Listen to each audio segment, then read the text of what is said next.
Assalamualaikum warahmatullahi wabarakatuh. Alhamdulillahi rabbil alamin wa bihi nasta'in ala umuri dunya waddin, wassalatu wassalamu ala asyrafil anbiya'i wal mursalin sayyidina wa maulana Muhammadin wa ala alihi wa ashabihi ajma'in. Rabbi shrah li sadri wa yassir li amri wahlul 'uqdatam min lisani yafqahu qawli. Subhanaka la ilma lana illa ma 'allamtana innaka antal alimul hakim. Wa la hawla wa la quwwata illa billahil aliyyil azim. Amma ba'd. Syukur kita kepada Allah Subhanahu wa taala kerana dengan pilihannya, kerana dengan idenya, kerana dengan kurnianya, kerana dengan nikmat iman dan Islamnya, dapatlah kita hadir pada petang ini, pada tengah hari ini ke rumah Allah Subhanahu wa taala untuk kita menunaikan kewajipan kita sebagai hamba Allah di atas muka bumi yang sementara ini, yakni menunaikan solat fardu Jumaat secara berjemaah. Mudah-mudahan menerusi amal-amal soleh ini kita diberikan oleh Allah Ta'ala petunjuk dan hidayahnya kepada jalan yang lebih baik, insyaAllah Ta'ala. Amin. Qala Syekhul Musannifu rahimahullah ta'ala wa nafa'ana wa iyyakum bi'ulumihi fid dharaini amin ya rabbal alamin. Menyambung akan kisah perjalanan Al-Isra wal Mi'raj, junjungan besar Nabi Muhammad sallallahu alaihi wasallam, yang sinonimnya berlaku pada bulan Rajab yang sedang pun kita tempuhi ini. Sebagaimana telah dinyatakan pada sesi yang lepas, kita telah pun menyatakan sampai kepada episod, sampai kepada babak yang mana didatangkan sebuah kenderaan untuk ditunggangi oleh Nabi Muhammad sallallahu alaihi wasallam, yang menjadi sebahagian daripada saksi-saksi pada peristiwa yang mulia ini, iaitu binatang yang dinamakan dengan nama Buraq. Kemudian perjalanan diteruskan dengan ditemani oleh malaikat Jibril dan Mikail alaihi wassalam, melewati beberapa tempat-tempat yang bersejarah, melalui tempat-tempat yang mulia, lalu singgah melaksanakan solat sunat 2 rakaat, antaranya di Tur Saina di Mesir, antaranya di Baitul Laham di Palestin, dan juga antaranya di Madinatul Munawwarah. Kemudian diganggu perjalanan itu oleh seekor jin yang digelar gelaran Ifrit. Lalu diajarkan beberapa kalimah-kalimah oleh malaikat Jibril alaihissalam bagi menghapuskan gangguan jin Ifrit itu. Lalu perjalanannya aman, perjalanannya selesa, sehingga Rasulullah sallallahu alaihi wasallam melihat satu kumpulan yang sedang menampi padi. Apabila setiap kali ditampinya padi itu, padinya berguguran, padinya berjatuhan di suatu bekas yang dibekaskan, kemudian padi-padi itu memenuh semula, laksana belum pernah diusik sebelumnya. Ditampi lagi, kemudian jatuh berguguran lagi benih-benih padi itu, biji-biji padi itu, kemudian memenuh kembali seperti sedia kala. Diulang-ulang begitulah. Lalu Rasulullah sallallahu alaihi wasallam bertanya kepada malaikat Jibril alaihi wasallam, apakah gerangannya golongan ini? Jawab malaikat Jibril alaihi wasallam, inilah dia gambaran bagi umat kau wahai Muhammad sallallahu alaihi wasallam yang berjihad fi sabilillah berjuang di jalan Allah Subhanahu wa taala. Orang yang membelanjakan harta di jalan Allah Ta'ala, berjuang untuk dengan niat meninggikan kalimah Allah fi sabilillah. Wa ma anfaqtum min syai'in fa huwa yakhlifu wa huwa khairur raziqin atau kama qala. Dan tidaklah sesuatu yang dinafkahkan oleh kamu, kata Allah Subhanahu wa taala, sedangkan ianya akan digantikan. Dan adalah Allah Subhanahu wa taala itu sebaik-baik yang mengurnia, yang memberikan rezeki. Yang ini orang yang berjihad, berjuang di jalan Allah Ta'ala, membelanjakan harta di jalan Allah Ta'ala ini, dibalas oleh Allah Ta'ala sehingga 700 kali ganda, bahkan boleh lebih daripada itu. Sedangkan di dunia ini tidak ada satu sistem kewangan pun, satu sistem ekonomi pun, satu sistem pelaburan pun maknanya yang boleh menjanjikan kalau kita melabur RM1, dia boleh balas kita kepada RM700 on the dot. Tak ada. Paling-paling dia boleh balas setahun sekali, lebih kuat.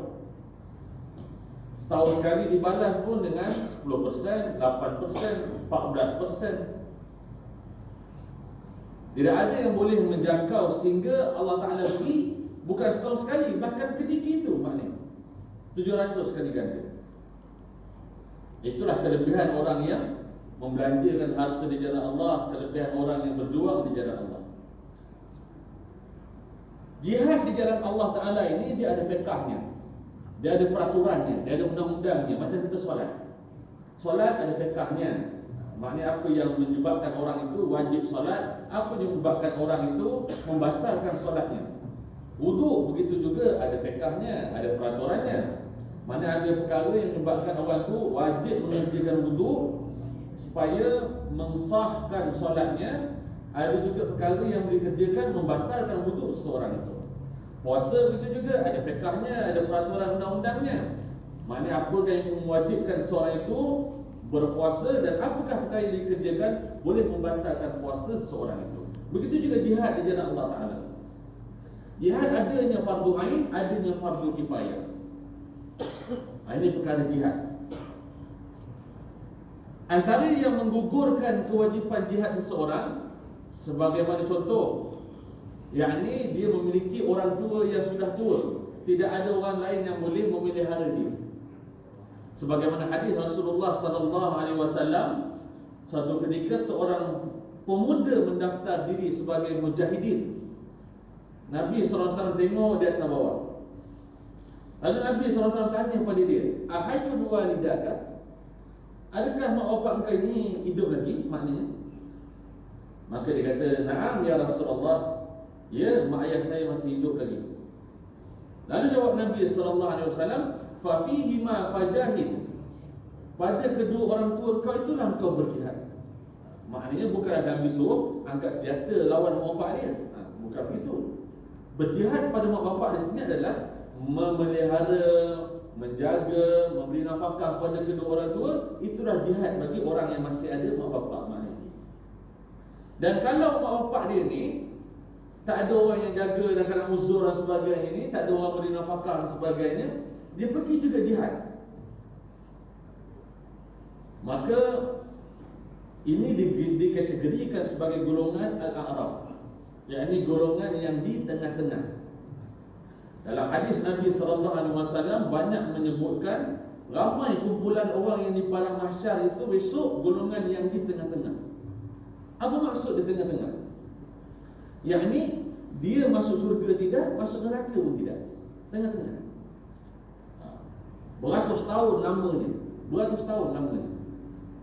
Ada orang yang dah menikmati surga Allah Ta'ala, ada orang yang dah jalan hukumannya dalam neraka, maknanya hukumannya berkurangan hari demi hari, tahun demi hari tahun. Dia beratus tahun di tengah-tengah. Ke surga tidak, jatuh ke neraka pun tidak. Salah satu golongan begini adalah yakni orang yang mati syahid di jalan Allah Ta'ala tanpa izin mak ayahnya. Dia pergi berjihad, maknanya dia pergi berjihad, mati syahid dia fisabilillah. Nak dimasukkan ke dalam neraka, dia ni orang yang mati syahid. Nak dimasukkan dalam syurga, dia ni anak yang derhaka kerana meninggalkan mak bapak dia tanpa izin. Maka duduk di tengah-tengah. Ini golongan ni banyak di akhirat esok. Kemudian antara yang menggugurkan kewajipan jihad seseorang adalah hutang-hutangnya. Mana atas dunia dia hidup ni, dia ada hutang-hutang. Nak berangkat jihad, dia kena selesaikan hutang-hutang dia. Dia kena langsaikan hutang-hutang dia. Ataupun kalau dia tak mampu, dia kena akad dengan orang yang dia berhutang. Haji, saya ni ada hutang dengan Haji, tapi saya nak pergi perang ni. Jadi macam mana hutang saya ni nak bayar sekarang, saya tak ada duit. Haji nak halal ke, atau Haji nak tunggu dengan yakin saya boleh balik hidup masih hidup ke, atau Haji nak cagaran ke maknanya. Jadi kalau saya mati, jadi cagaran ni sebagai menggantikan hutang saya pada Haji, mana kena akad gitu. Jadi ini makna kita kata fiqh-fiqh orang yang berjihad di jalan Allah Subhanahu Wa Taala. Macam contoh sekarang ni kita di bulan Rajab. Bulan Rajab ni bulan yang diharamkan oleh Allah Taala. Ada 4 bulan dalam Islam. Minha arba'atun hurum. Ada 4 bulan yang diharamkan oleh Allah Taala. Zulqa'dah, Zulhijjah, Muharram, satunya Rajab. 3 yang bercantum, 1 yang berpisah. Yang berpisah ni Rajab yang kita tengah lalu ni. Apa yang diharamkan? Antara yang diharamkan oleh Allah Ta'ala dalam bulan Rajab ni adalah haramnya perang. Diharamkan angkat senjata. Orang kafir pun tahu. Kalau bulan-bulan yang diharamkan ini, orang kafir pun tahu tak ada perang. Gencatan senjata secara automatik. Tapi zaman kita hari ni orang nak perang pula. Tapi bukan kat senjata lah, angkat bendera. Kerana apa, kerana tak cerdiknya orang pemimpin kita hari ni. Jadi dia tahu yang penting kuasa dia dapat. Tak kira lah bulan yang diharamkan ke apa ke. Yang penting kepentingan dia selamat maknanya. Patutnya kalau dia ada pertimbangan agama, dia kena tahu ni bulan apa, kena menghormati. Jadi kalau langgar juga Ustaz, langgar juga, maknanya kerajaan yang bentuk esok tak ada berkat lah. Kerana tak menghormati bulan-bulan yang diharamkan. Ini syariat Allah Subhanahu Wa Taala. Jadi kita kena faham benda-benda ini. Baik.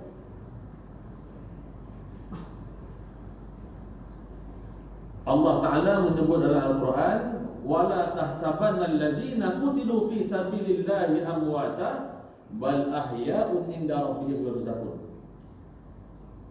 Allah Ta'ala menyatakan lagi dalam Al-Quran Al-Karim, janganlah sesekali kamu menduga, kamu mengira, kamu menyangka bahawasanya orang yang mati di jalan Allah Ta'ala itu dia mati, bahkan dia masih hidup di sisi aku dan aku masih memberi rezeki kepada mereka. Ini kelebihan orang yang mati syahid. Kelebihan orang yang mati di jalan Allah Ta'ala. Jadi orang yang mati di jalan Allah Ta'ala ni, apa dia mati di jalan Allah Ta'ala ni? Jadi dijawab oleh Nabi SAW. Ada seorang badui bertanya kepada Rasulullah SAW, ya Rasulullah, ada orang berjuang kerana nak dipuji oleh orang. 5 yuzkaru, kerana nak dipuji oleh orang. Oh, dia ni pahlawan. Oh, dia ni seorang berjuang. Jadi dia berperang, dia berjuang kerana nak disebut dia orang. Ada orang berjuang, ya Rasulullah, kerana nak mempertahankan tanah air dia.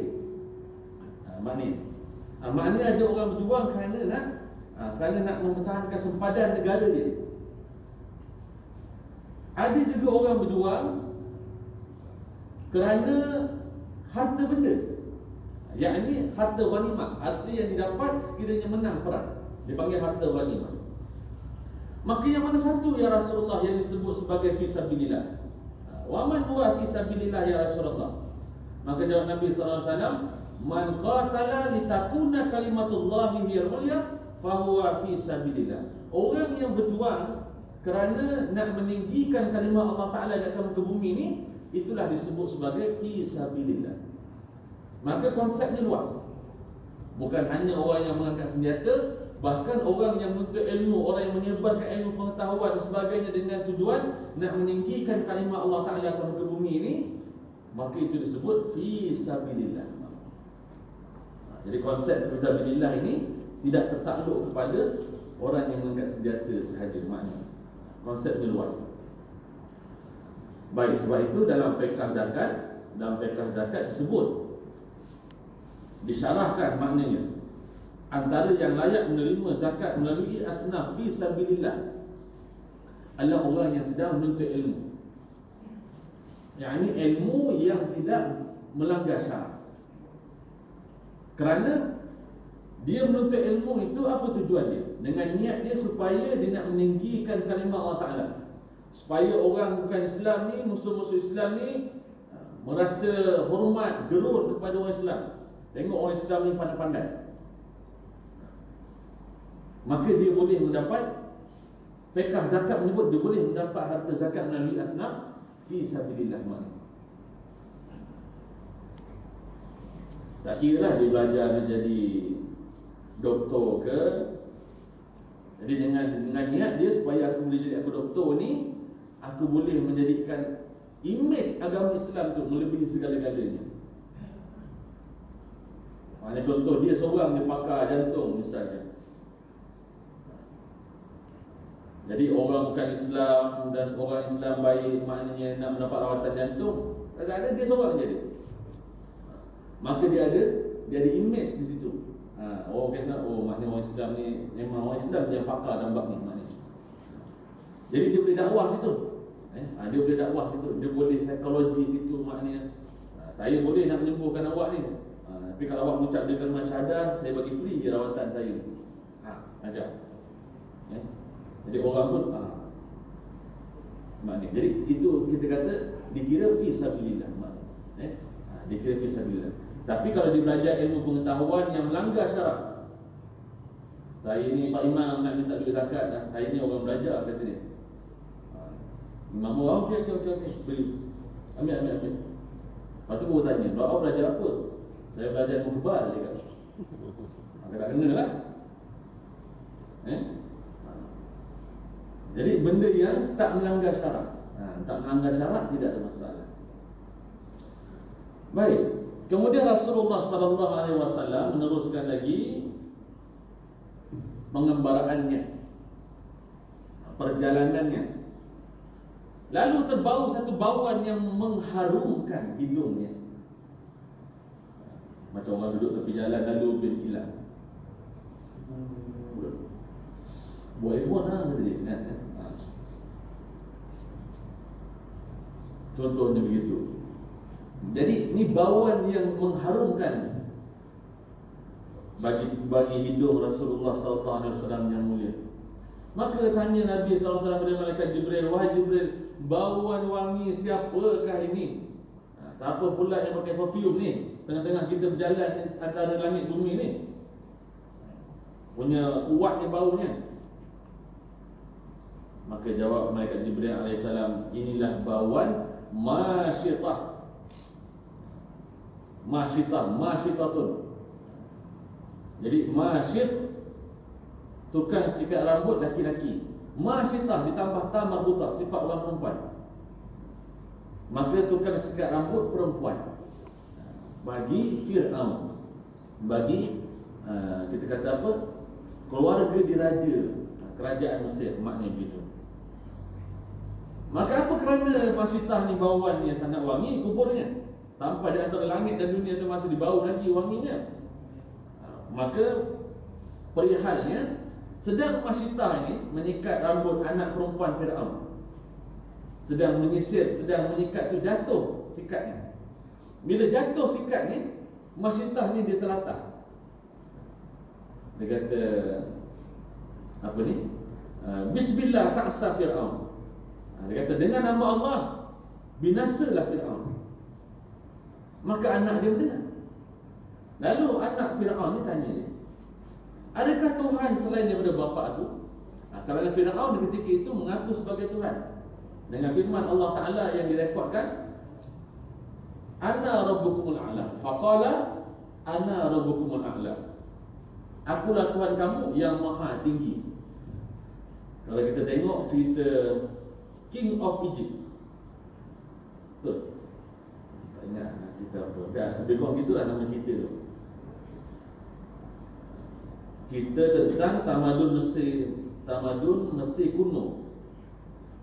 Dalam banyak-banyak babak tu, scenes tu, ada satu scene ni, satu orang laki-laki yang mewatakkan, memperankan satu dewa dalam cerita tu. Dia memanjat satu tempat yang tinggi betul, untuk bertemu dengan dewa matahari kononnya, yang sebagai atuk dia dalam cerita tu lah. Tempat tu dulu wujud zaman Fir'aun. Fir'aun naik ke tempat tu sehingga begitu tinggi. Lalu dia meneropong mana Allah Ta'ala.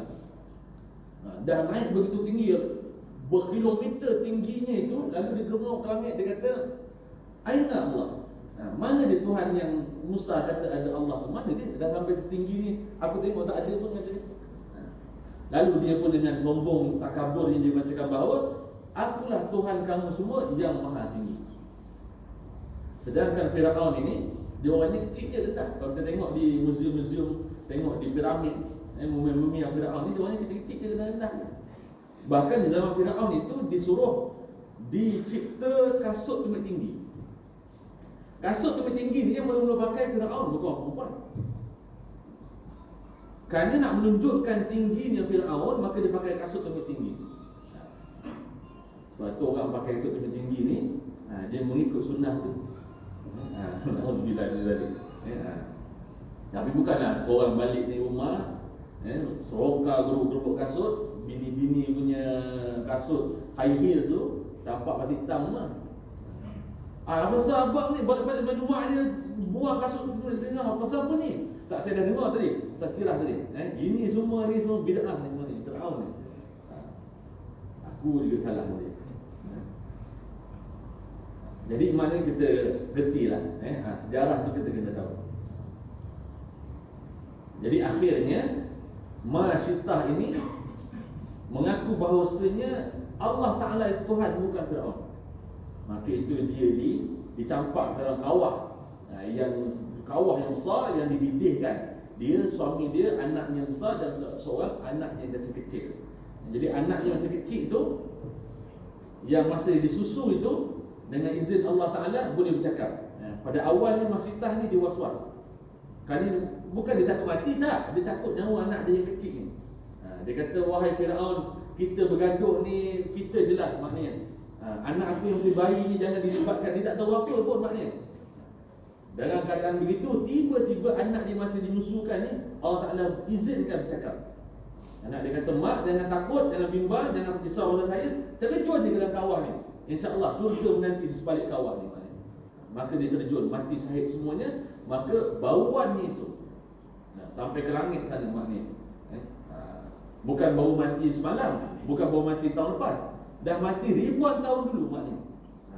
Itu kelebihan orang yang mati syahid, mempertahankan akidahnya, mempertahankan imannya kepada Allah Subhanahu Wa Taala. Cukup rasakan itu dulu. Kita menyambung lagi di masa yang akan datang dengan Allah Subhanahu Wa Taala. Masalah kita menanggungkan yang membaca kafaratul majlis dan suratul asr. Bismillahirrahmanirrahim. Subhanallah wa bihamdihi, subhanakallahumma wa bihamdika, asyhadu an la ilaha illa anta, astaghfiruka wa atubu ilaik. Bismillahirrahmanirrahim. Wal 'asr innal insana lafi khusr illa alladhina amanu wa 'amilus shalihat wa tawassaw bil haqqi wa tawassaw bis sabr. Sadaqallahul 'azim. Aqulu qawli hadza wa astaghfirullahal 'azim li wa lakum wa astaghfirukumullah alladzi la tadhi'u wadai'uhu. Wassalamualaikum warahmatullahi wabarakatuh. Terima kasih.